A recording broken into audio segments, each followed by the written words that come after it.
নমস্কার বন্ধুরা, শাশুড়ি বৌমার রান্নাঘরে আমি লক্ষ্মী। আজকে চাল দিয়ে একটা দারুণ স্বাদের রেসিপি বানাবো। আপনারা দেখুন কীভাবে বানাই।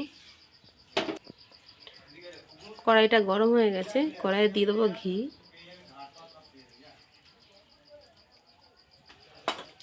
ঘিটা গরম করে নিয়েছিলাম, এবার ঘির উপরে দিয়ে দেবো চাল।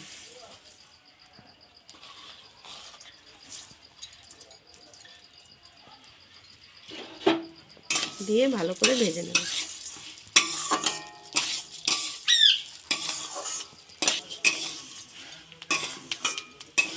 চালটা ভালো করে ভেজে নিতে হবে, এখনও বাকি আছে, একটু ভালো করে সময় নিয়ে ভেজে নিতে হবে, বেশিক্ষণ লাগে না চাল ভাজতে।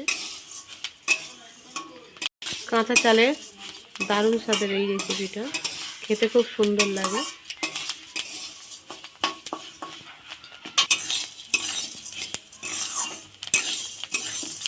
চালটা ভাজা হয়ে গেছে, এবার নামিয়ে নেবো, নিয়ে ঠান্ডা করে নেব।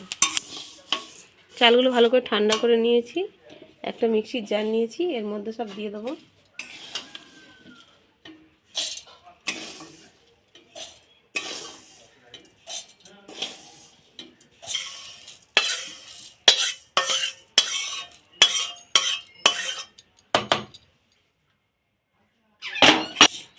মধ্যে নিয়ে নিয়েছি, এবার গুঁড়ো করে নেব।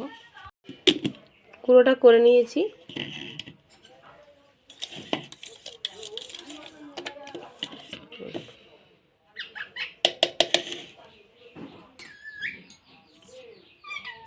এটা কি, আবারও কড়াইটা বসিয়ে দিয়েছি, কড়াইয়ের মধ্যে একটু জল দিয়ে দেব। দিয়ে দেবো দুধ, দুধটা দিয়ে জাল করে নেব। দুধটা ভালোভাবে ফুটে গেছে, ভালো করে জাল করে নিতে হবে।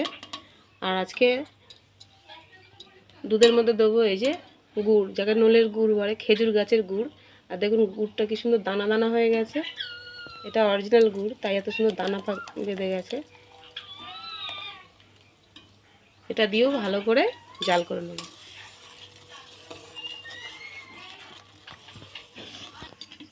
এর মধ্যে অল্প অল্প করে চালের গুঁড়োটা দিয়ে দেবো।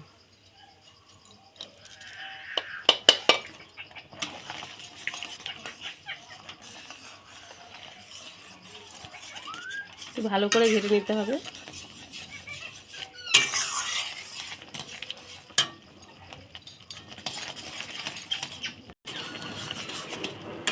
যেটুকু ছিল সবটাই দিয়ে দিয়েছি,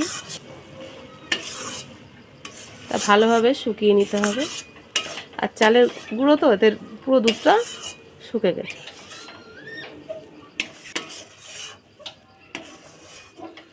ভালোভাবে চালের গুঁড়ির সঙ্গে দুধটা আর গুড় একসাথে ভালো করে মিশিয়ে নিয়েছি, দেখুন। আর চালের গুঁড়োর জন্য তাড়াতাড়ি দুধটা পুরো শুকিয়ে গেছে। এবার এটা নামিয়ে নেব।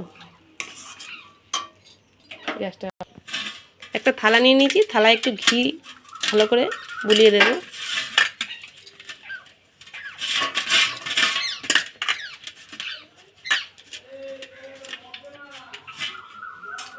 থালার মধ্যে দিয়ে দেব।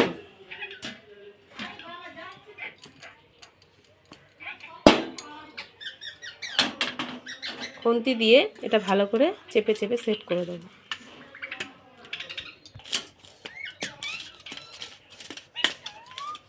ভালো করে মানে খুন্তি দিয়ে এটা ভালো করে সমান করে চেপে চেপে দিতে হবে।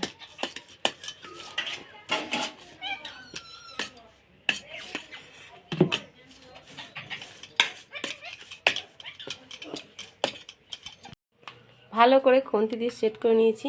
কিছু বাদামটা গুঁড়ো করে নিয়েছি, এটা এর উপরে দিয়ে দেবো।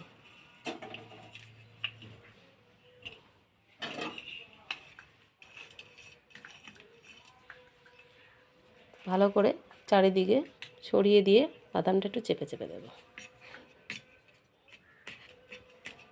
বাদামটা গোটাও দিতে পারতাম, কিন্তু এইভাবে দিলে খেতে ভালো লাগবে।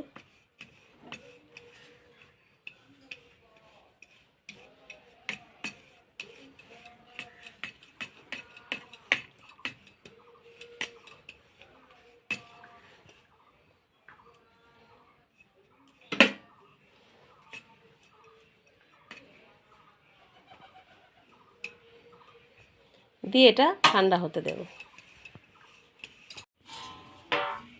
শক্ত হয়ে গেছে, এটা উল্টে নেব। একটা থালা নিয়েছি, থালাটা ঢাকা দেব, দিয়ে থালাটা ছোটো হয়ে গেছে।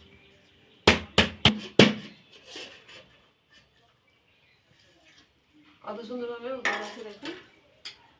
একটা ছুরি নিয়েছি, এটা দিয়ে কেটে নেব পিস পিস করে। আগেও একবার বানিয়েছিলাম, সেটা হচ্ছে চিনি দিয়ে, আজকে গুড় দিয়ে বানিয়েছি।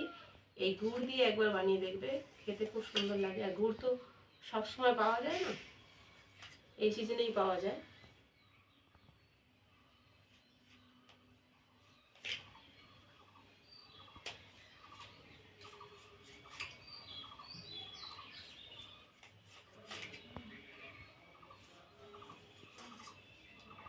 ছোট হয়ে গেল।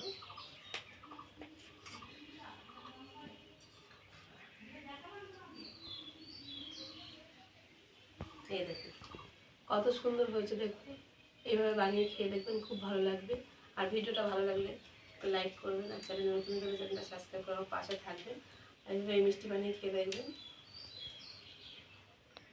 দারুণ স্বাদের হয়, না খেলে বুঝতে পারবেন না। একটু গুড়ের গুড়ের গন্ধ লাগে, কিন্তু গুড় গন্ধটা খুব ভালো লাগে, এখন নতুন গুড় তো খুব ভালো লাগে।